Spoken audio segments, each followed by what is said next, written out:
The afternoon of the 14th of November, 2011, was a typically dreary one in Seattle. A persistent, gentle rain fell from a sky the color of slate, casting a damp sheen over the tarmac at Seattle-Tacoma International Airport.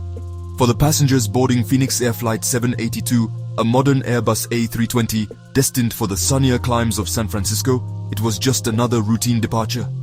The cabin was filled with the usual sounds of travel, the soft click of overhead bins shutting the low murmur of conversations, and the gentle hum of the aircraft's auxiliary power unit. There was an air of quiet anticipation, the kind that accompanies any journey about to begin. No one on board could have possibly imagined that this ordinary flight would soon become anything but. In the cockpit, Captain David Reed and First Officer Michael Monroe were conducting their final pre-flight checks. Captain Reed was a veteran pilot with over 20,000 flying hours logged in his distinguished career. He was known for his calm demeanor and meticulous attention to detail, a man who inspired confidence in his crew and passengers alike. Beside him, First Officer Monroe was younger but no less competent, with a sharp mind and a passion for aviation that was evident to all who flew with him. Together, they were a formidable team, well versed in the complexities of their aircraft and prepared for any eventuality the sky might throw at them, or so they thought. The checklists were completed with practiced efficiency, each item confirmed with a clear, concise response. As Flight 782 pushed back from the gate, the rain began to fall a little harder. The ground crew, clad in bright yellow rain gear, gave their final waves as the powerful engines spooled to life with a familiar, reassuring roar. The aircraft taxied towards the active runway, its navigation lights cutting through the grey mist. Inside, the flight attendants completed their safety demonstration, their voices calm and professional, adding to the sense of normalcy that enveloped the cabin. Passengers settled in, some gazing out at the rain-swept landscape, others already lost in books or the glow of their personal devices. The journey was beginning just as hundreds of others had that day. With clearance from air traffic control, Captain Reed advanced the throttles. The Airbus A320 surged forward, accelerating down the wet runway with immense power. The sensation of speed was exhilarating, a tangible push into the back of the seats. At the precise moment, Reed called rotate and Monroe gently pulled back on the side stick. The nose lifted, and with a grace that defied its immense weight, Flight 782 left the Earth behind, climbing steadily into the dense, moisture-laden clouds. The city of Seattle and its surrounding waters quickly disappeared from view, swallowed by the endless gray. The flight was underway, perfectly on schedule, seemingly just another unremarkable departure on a wet November afternoon.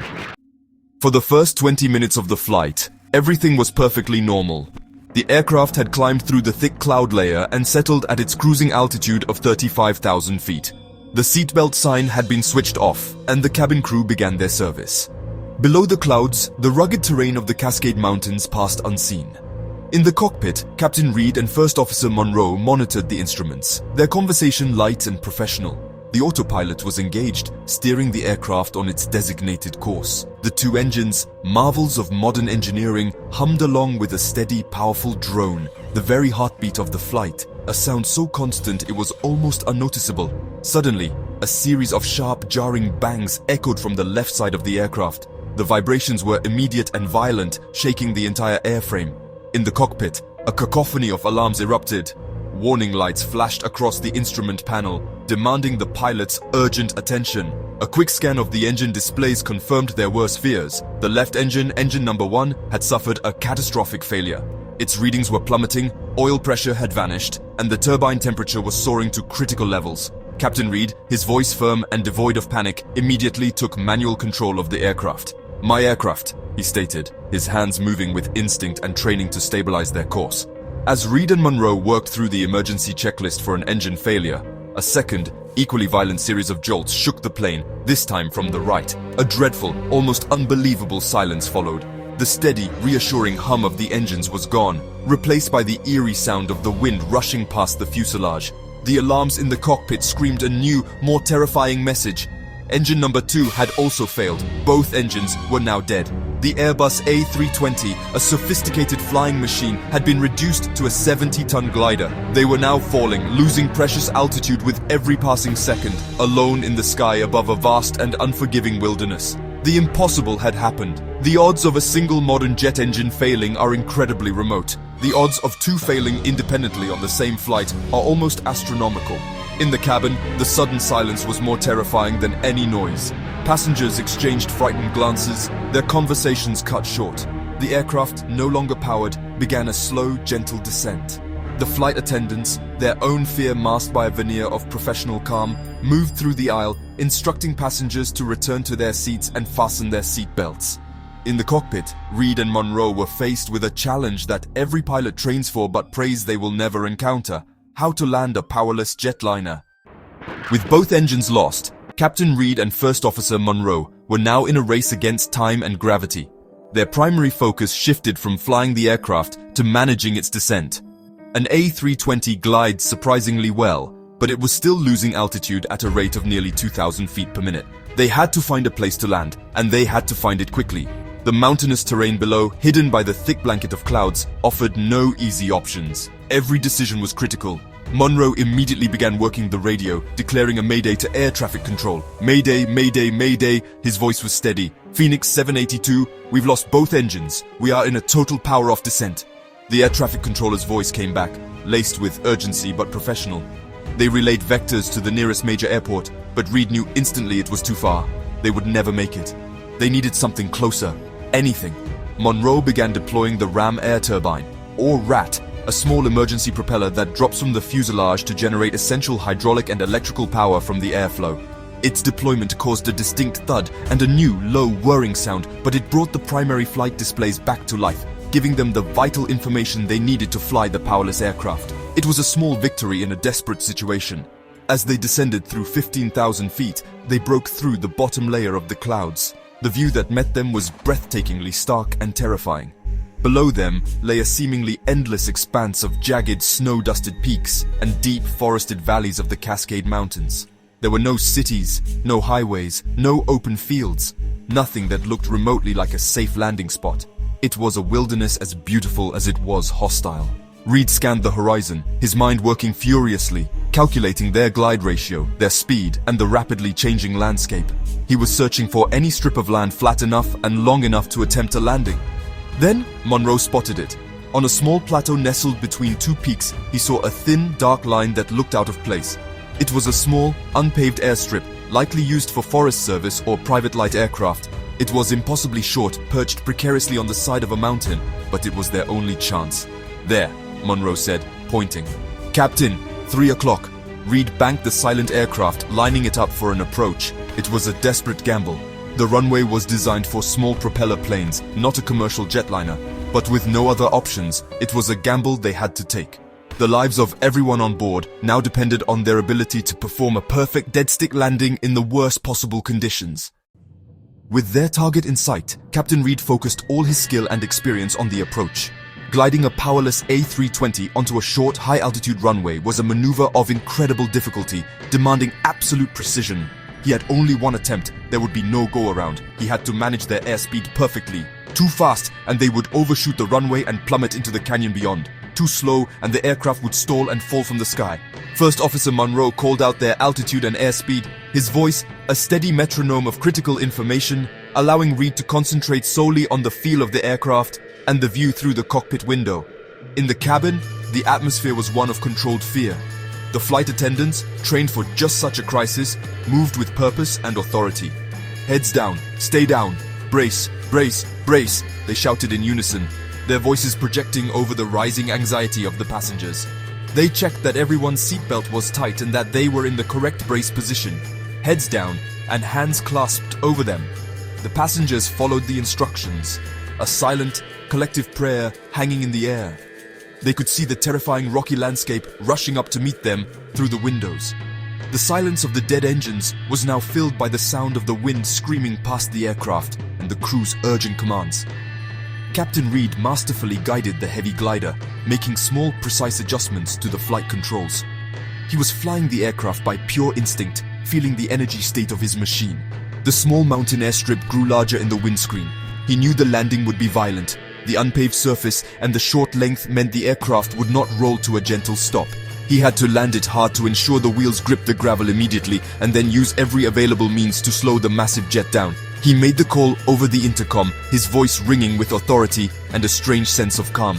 Cabin crew, brace for impact. This was it. The final moments were upon them. The final approach was unnervingly quiet, punctuated only by the automated voice of the ground proximity warning system calling out the decreasing altitude. 500, 400, 100, 50, 40.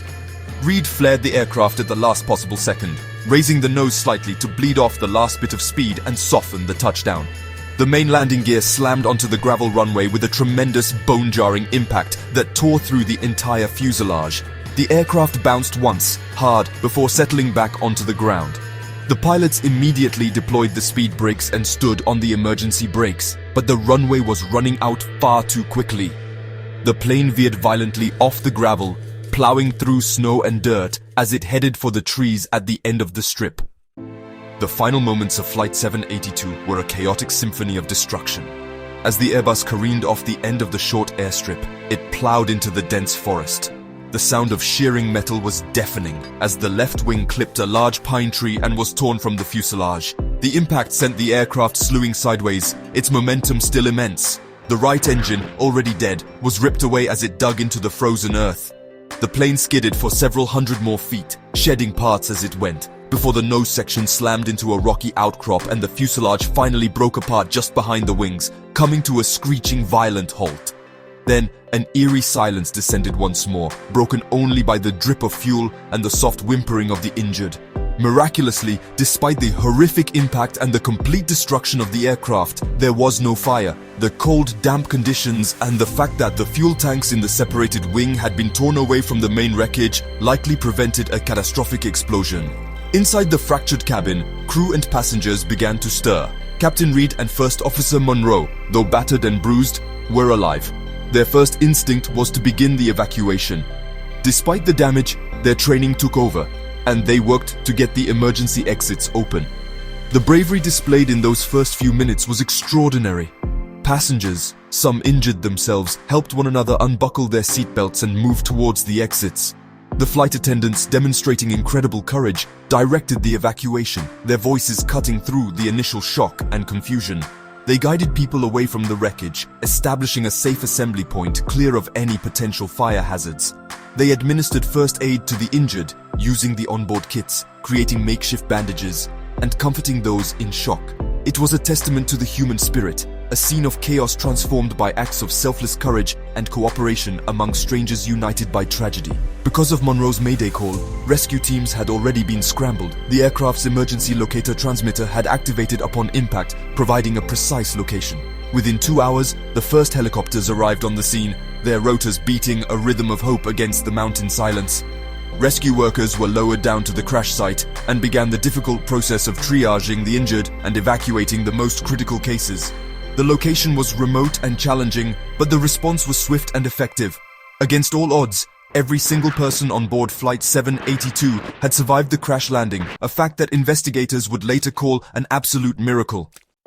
The investigation into the crash of Phoenix Air Flight 782 began almost immediately. The National Transportation Safety Board, or NTSB, dispatched a GO team to the remote crash site to recover the flight data recorder and the cockpit voice recorder, the black boxes. These crucial pieces of evidence would tell the story of the flight's final terrifying minutes. Investigators meticulously documented the wreckage, paying close attention to the two failed engines. What they discovered sent a shockwave through the aviation industry. The cause was not a mechanical defect in the traditional sense, but something far more insidious: contaminated engine oil. Lab analysis revealed that a batch of maintenance oil used during the aircraft's last service had been contaminated with a powerful cleaning solvent. This contaminated lubricant had caused a rapid and catastrophic breakdown of the internal bearings and components within both engines. As the parts failed, the engines essentially seized and tore themselves apart from the inside. The investigation concluded that this was not a design flaw, but a catastrophic failure in the maintenance supply chain. Crucially, the NTSB report completely exonerated the pilots. The report stated that no pilot error contributed to the accident and that the actions of Captain Reed and First Officer Monroe were not only correct, but heroic.